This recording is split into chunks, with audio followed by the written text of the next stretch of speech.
everybody. It's Lee Caraher, and this is Everything Speaks, where we talk about how everything you do and say, don't do and don't say, speaks for you if you want it to or not. For the month of May 2024, we're going to do a series of how-tos, things that you may have heard before in the past that we all need reminders on, just to be the most effective communicators we can be and to drive down misunderstanding in our lives. If we could all just lessen our misunderstandings in our life just by 30%, 40%, 50%, oh my gosh, wouldn't our lives be, and our work and our families and our things that we do in our lives that are neither of those things, wouldn't they be much more fun? Yes, they would. Okay, so this month, again, 5 series. So the first in the series is all about making sure that you are sharing the same definition of key terms that the people you're conversing with have. The most important thing you can do, share definitions. All right. Today, we're going to talk about driving clarity with shared definitions.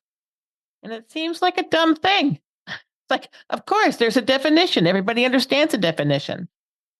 We don't have to clarify these things. We don't have to remind people. We don't have to spell things out. Wrong. We have to spell things out all the time because we don't all speak the same language, even if we use the same words.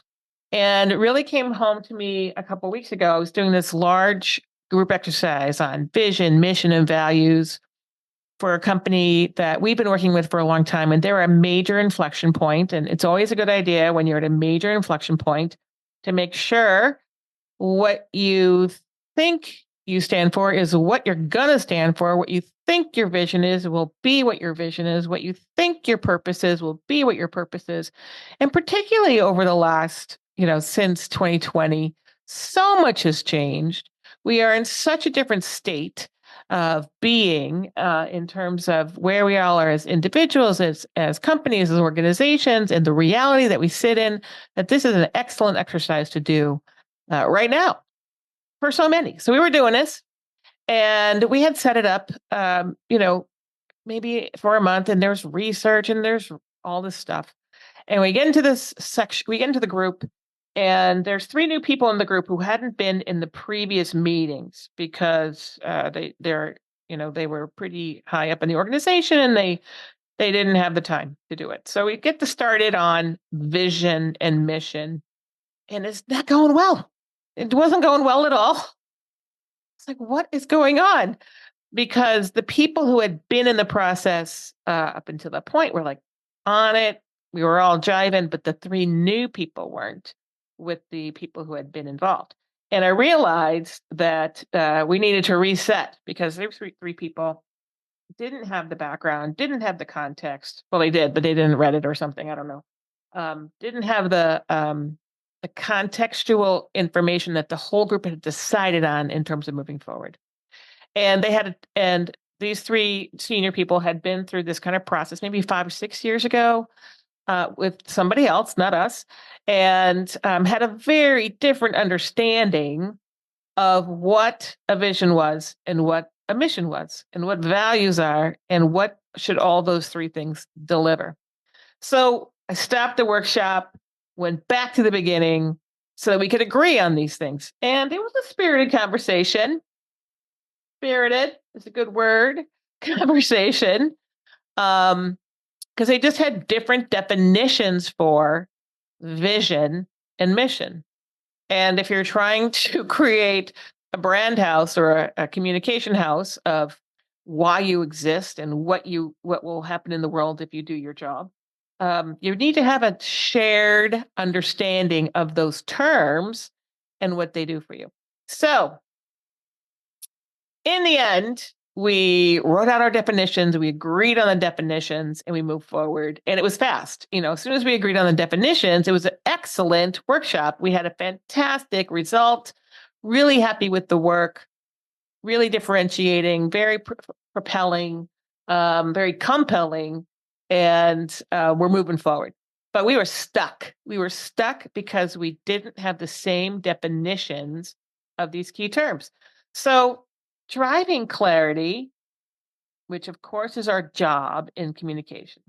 Our job in communication is to be clear so that the person understands what you want them to understand. That's the job.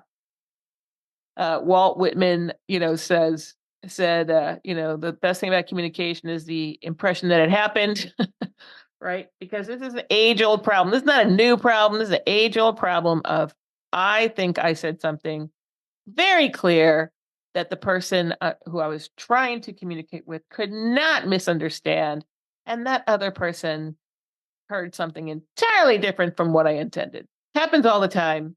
And when you're in a group situation, defining those, um, when you're in a group situation, defining the terms of a project, of a initiative, of a product, even, is critical so that you all can be on the same page, so you can all be, moving in the same direction, and not end up at crosshairs because you meant A and they meant B.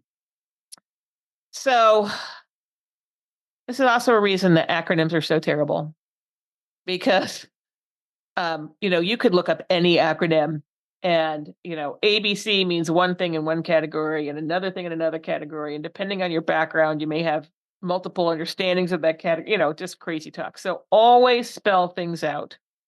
For vision, mission, values, goal, and strategy, there are lots of different definitions of this. There are lots of different frameworks for this. And I think simple is best because it's simple involves and can include the most people and actually has a chance of being implemented. The more complicated it is, the more chance you have that it's not going to happen. So just for definition here, so you know what we're talking about. When we talk about a vision, we're talking about what is the result in the world you hope for that you will be a part of. What is the result in the world that you hope for? So it could be the world could be an industry, it could be a demographic, could be a community. But what do you hope for? That if you are successful, you will be a part of making this thing happen. And in general, visions cannot be made to fruition by one entity, but also in general, visions are for the common good, improve the existence of people or a community, help them thrive, etc. So, what is the result in the world that you hope for? On the mission, what is your role in helping create that vision? What is your role in helping create that vision? Because again, you probably will not, if you imagine a world that is better than where it was, you probably won't be alone in creating that, right?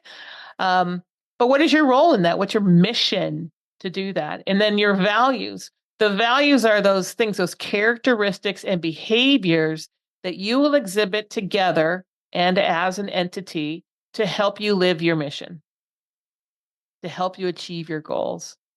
What's your goal? The tangible result of fully exercising your role in the vision, and what your strategy is, the how you intend to achieve your goal for differentiation and value.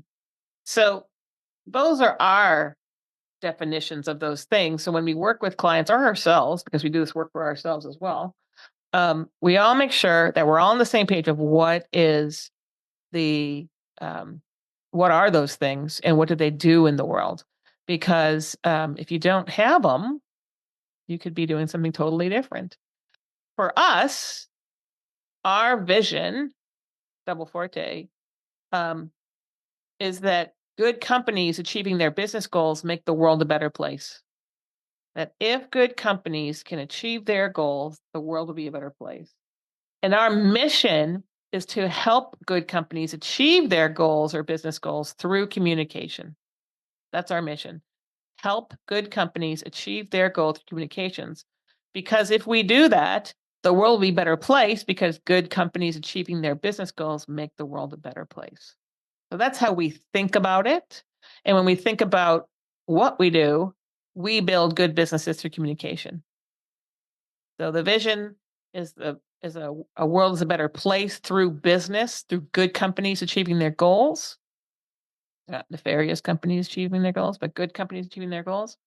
Our mission is we exist to help good companies achieve their goal through communication, because communication is everything. And what do? We build good business through communication. So it's pretty straightforward. It may be simplistic.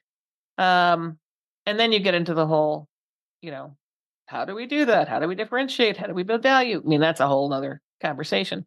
However, when particularly for service firms, when it's sort of it's maybe nebulous, like, what do you do? That's what we do. We build good business through communication. Why? Because when our clients achieve their goal, the world's a better place. So, just a little definition there for you. But the bigger point is, the only way to drive clarity is to share definitions of terms. If you don't share definition of terms, you are by definition unclear. And that is not the purpose of communication. The purpose of communication is to stop the communication. The only reason you can stop the communication is because the distance between intent and implementation is minuscule.